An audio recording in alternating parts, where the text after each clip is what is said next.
Cordial saludo compañeros, tutores y los allegados que vean el presente video. Soy Julián Giovanni Usa, estoy cursando la carrera de Ingeniería Electrónica en la UNAT. A continuación vengo a presentarles mi ejercicio sobre física moderna del informe del componente práctico. Procedo a mostrar mi documento y empezamos bien. Entonces, la siguiente problemática teníamos que elegir unos metales específicamente y unas temperaturas. Voy a conocer que elegí el estudiante número 2. Para la primera práctica es sobre la radiación de cuerpo negro y la segunda de efecto fotoeléctrico. Entonces tenemos la temperatura 1, 2, 3 y 4. Con estos datos vamos a empezar. Entonces nos dice que ingresemos al simulador mediante el link que nos brinda la universidad. Ya lo hicimos. Y tenemos que mostrar todas las gráficas, los valores y la intensidad. Bien. En un momento hacemos esto. Entonces empezamos a poner la temperatura 1 y 2 tal cual nos indicaba la guía. Aquí lo tenemos abierto. Bien, entonces nos dice que ya tenemos la intensidad y todo. Los primeros valores. Como ya tenemos la captura de pantalla, podemos denotar que nos dice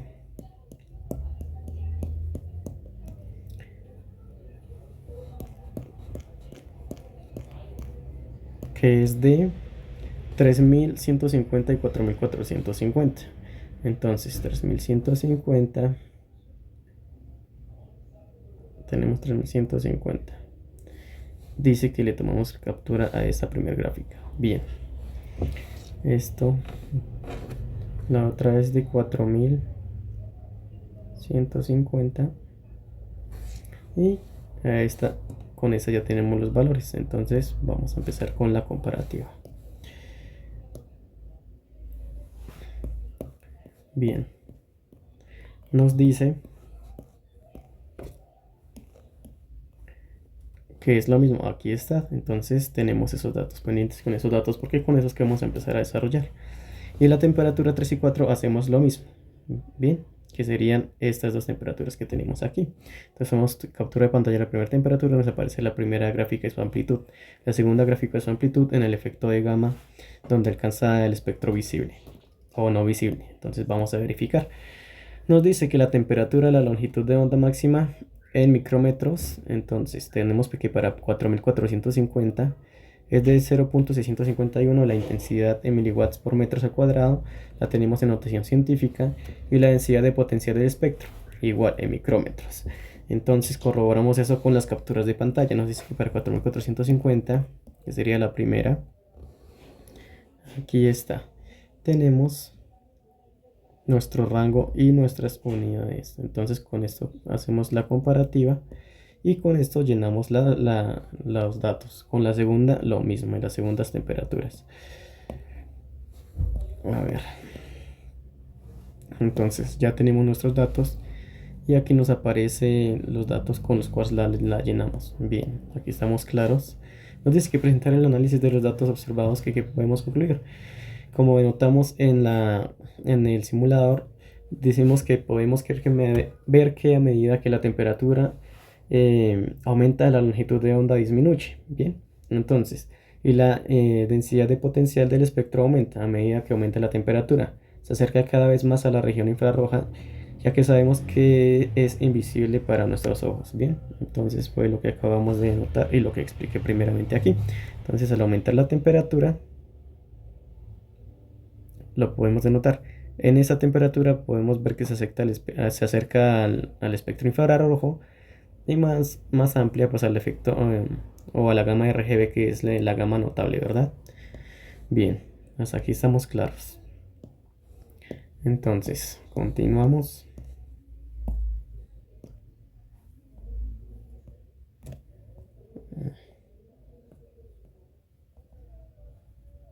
Bien. Nos dice aquí cuáles son los valores donde se ubica el pico del espectro expresados en nanómetros.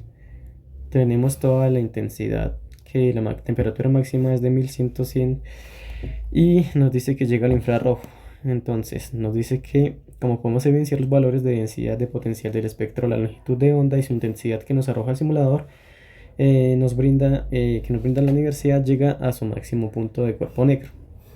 Podemos denotar que el espectro del infrarrojo aumenta y evidenciamos que no llega al rango visible, como lo expliqué al inicio, y por lo menos para nosotros sin aparatos de medición no lo podemos denotar. Entonces podemos la medida en micrómetros y la podemos transformar a nanómetros. Bien, nos dice que a partir de los datos obtenidos de la tabla 1, construimos una gráfica en Excel de longitud de onda con respecto a la temperatura. Entonces ingresamos nuestros datos de nuestra temperatura y podemos denotar la onda máxima versus la temperatura. Bien, entonces aquí está expresada. Nos dice que aquí interpretamos del resultado. Como denotamos cuando aumentamos la temperatura, la longitud de onda se disminuye. Bien, tal cual como lo vemos en la gráfica. Y se dirige al espectro visible dirigiéndose al infrarrojo. Entonces dice que a partir de los datos obtenidos de la tabla 1, construimos una gráfica, esta vez es de temperatura con respecto a la densidad de potencial del espectro. Entonces hacemos lo mismo y podemos denotar la caída o el aumento de temperatura. Bien, entonces decimos que a medida que la temperatura aumenta, también aumenta la densidad de potencial. Eso sería todo en esto claros. Bien, ahora la siguiente gráfica, longitud de onda máxima respecto a la intensidad. Con esos datos seguimos organizando. Podemos ver que lo tenemos en notación científica de longitud de onda y la intensidad. Entonces decimos que sabemos que la intensidad varía con la longitud de onda máxima respecto al tiempo, ¿verdad? Mostrando la distribución del espectro en la radiación emitida por el objeto en la temperatura. La relación entre estas dos variables depende de la ley de Wien. En definitiva, el aumento de la temperatura de la bombilla, no podemos expresar esto en forma de espectro visible. Bien, eso sería todo en esa práctica. Entonces, para denotar lo que dijimos, la roja, la temperatura de esta estrella cuando se acerca más al infrarrojo no es visible, que es la de Sirius A. Ahora cambiamos al Sol, que sabemos que es un espectro visible mediante nuestros ojos. Ya se acerca más a la gama verde y la azul. Y la luz de un bombillo la podemos ver que se aleja. Entonces no es visible en el rango infrarrojo. Bien. Entonces por esta parte ya quedamos perfectos. Ahora nos dice que la siguiente práctica es respecto al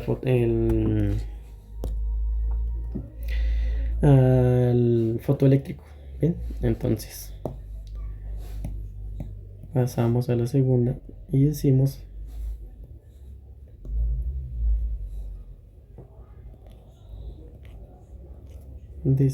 que, perdón, que eso se me reinicia. Nos dice que es el efecto fotoeléctrico. Entonces el paso bueno, para acceder a ese bien, hacemos lo mismo desde el link que ya nos brindó la universidad. Para entender ese funcionamiento calculamos la energía de los fotones que se encuentran en el rango visible del espectro y determinamos la función del trabajo mínimo que se debe tener en un material para que la luz expulse fotones o electrofotones. ¿Bien? Entonces en ese caso a mí me correspondió el material de berilio, carbono y cobre. Entonces ingresamos al simulador y con eso tenemos que poner cada uno de los materiales y expresarlos en un rango de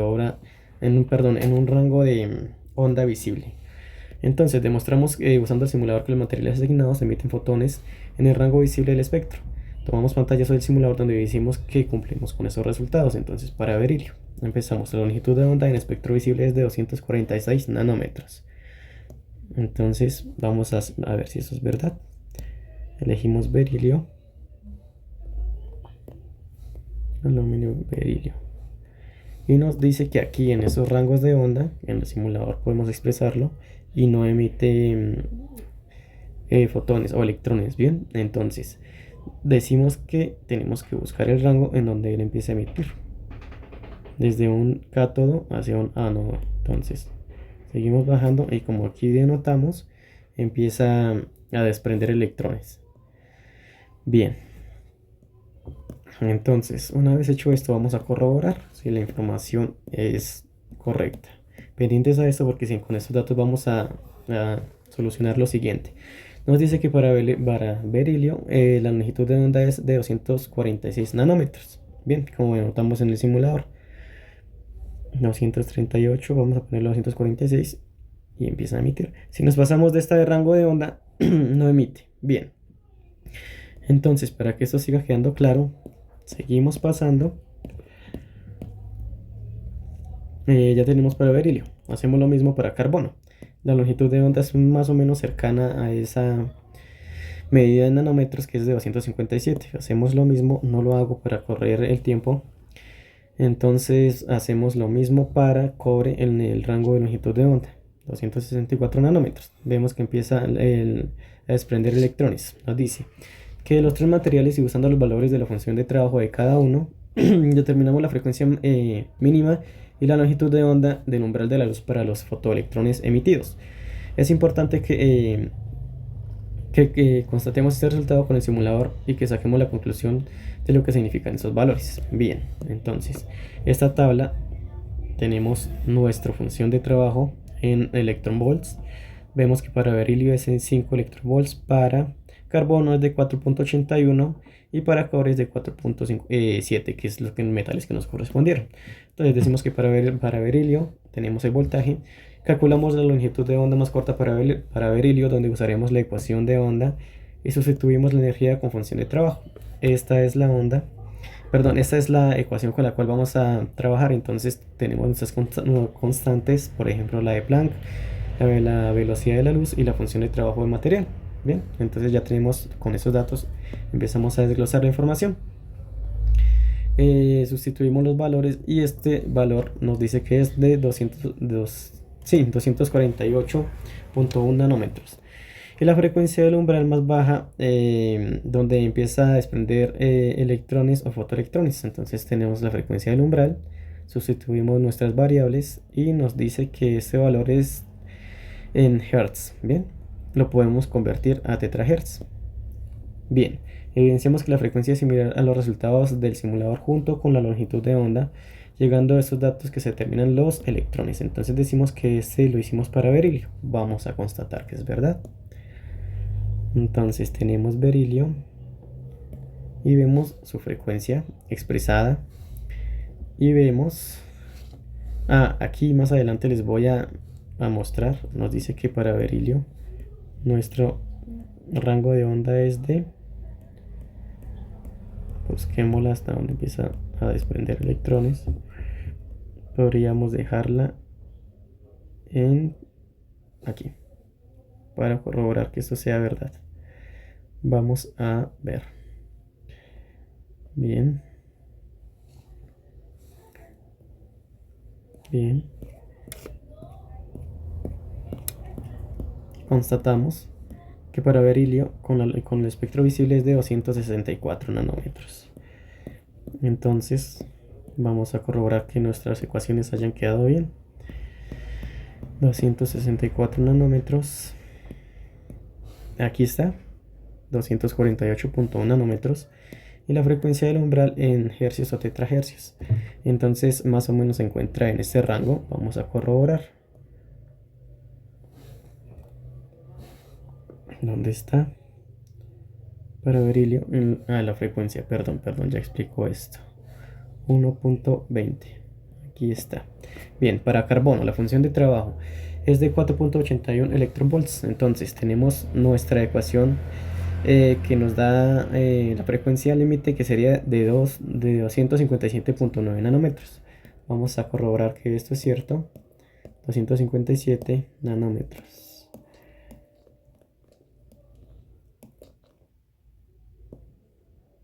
Aquí está, para carbono. 257 nanómetros, que es la longitud de onda donde empieza a desprender electrones. Entonces, y nuestra frecuencia ya está. Ahora hacemos lo mismo para cobre. Nuestra longitud de onda, que es de 264 nanómetros. Ya tomamos pantallazo a esto, que es lo mismo que hice al inicio del simulador.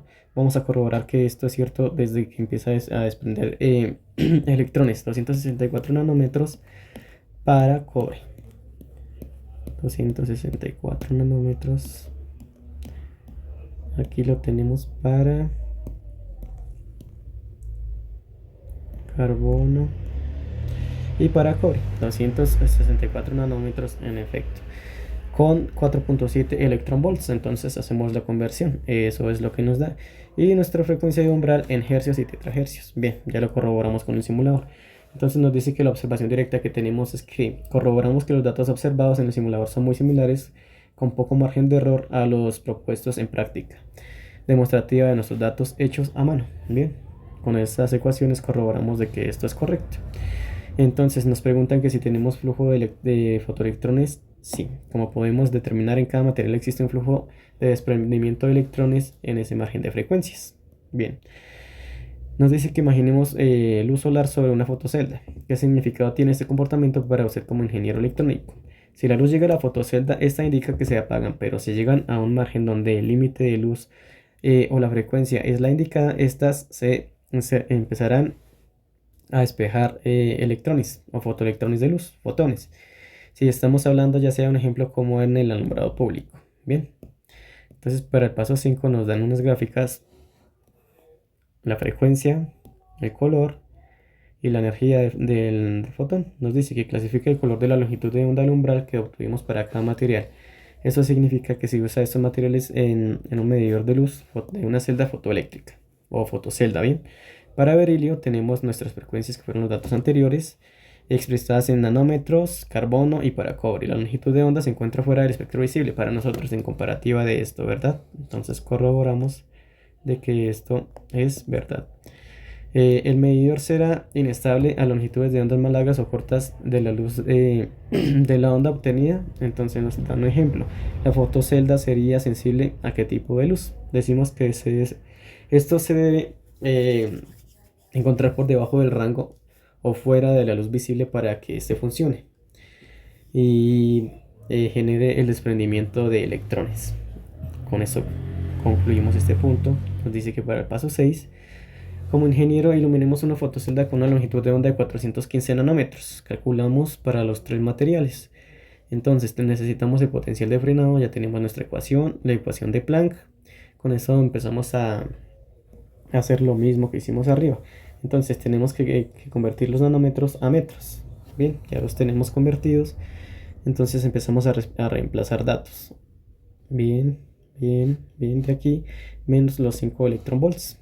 Entonces aquí nos dice que para la función de trabajo en los 5 electron volts para berilio, lo mismo para carbono y lo mismo para cobre. Estos datos fueron los que nos brindaron de la tabla y no nos los inventamos, son los que con los que trabaja cada material. Bien, entonces lo que hacemos es constatar nuestra función de trabajo. Bien, entonces de cada material, eso lo expresamos en julios y aquí están nuestros valores. Nos dice que la energía cinética máxima para berilio ya la tenemos para carbono y para cobre. Entonces ya sabemos cómo sacar estos datos. Bien, esto sería todo en este punto. La energía cinética máxima de las celdas de los electrones emitidos son negativos. En conclusión, la energía cinética máxima no hay en la partícula con masa que se mueve a gran velocidad. Bien, con eso constatamos. La velocidad máxima de los electrones emitidos. Tenemos nuestra ecuación para berilio. Esta es la velocidad máxima para los electrones emitidos, de 4.729 por 10 a la 8 metros sobre segundo. Vamos a hacer lo mismo para carbono, para cobre. Bien, con esto corroboramos de que es perfecto resultado. ¿Listo? Entonces, vamos para el paso 7. Verificamos en el simulador que efectivamente los valores obtenidos se corresponden al potencial de frenado de los fotoelectrones y tomar pantallas que evidencia el comportamiento. Nuestra longitud de onda para berilio. Entonces, nos dice que aumentamos el voltaje. Bien, entonces vamos a hacer lo mismo. Aquí tenemos berilio, nuestro desprendimiento de electrones. Vamos a ponerlos. Podemos decir que eso sería nuestra longitud de onda más cercana a los valores que hicimos. Entonces vemos que los electrones se desplazan del cátodo al ánodo o viceversa, perdón. Entonces nos dice que empecemos a aumentar el voltaje hasta que tenga o deje de emitir desprendimiento. Vemos que aquí ya se ralentiza y deja de emitir. Entonces con esto constatamos de que hicimos un buen trabajo. Bien, entonces ya lo tenemos para berilio.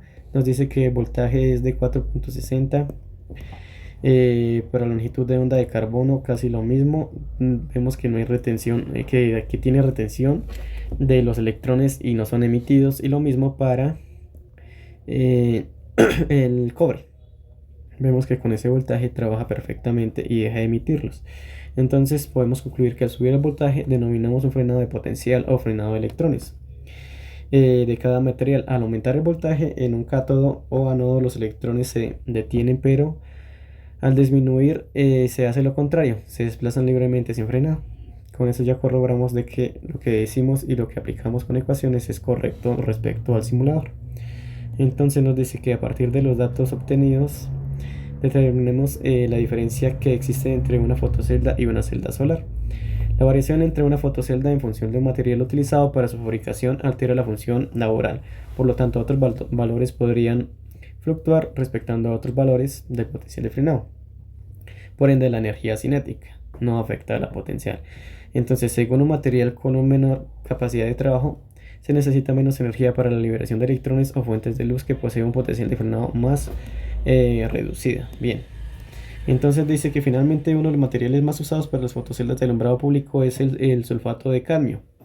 Tenemos nuestras siglas para la tabla periódica, que es un semiconductor con una banda prohibida de 2,42 electronvolts. Ya con esa información podemos hacer nuestros datos.